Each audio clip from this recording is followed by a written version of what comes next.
Hello everybody, welcome back to our TCL Info channel. In today's video, I'll show you how to easily change the contrast on your TCL 27G64.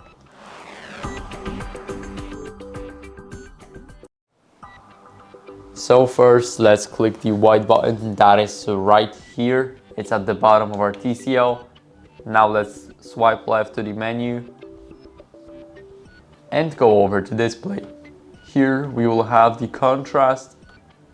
And to change it, we need to make the slider blue. So basically the blue is our menu's color and we also need to make it blue. So swipe to the right and now we will be able to change those settings. They change in real time, so you don't have to worry about changing them or applying them. And that's basically how you guys can easily change it. So I hope this video helped you. If it did, then leave a like, sub and a comment, and I'll see you in the next one.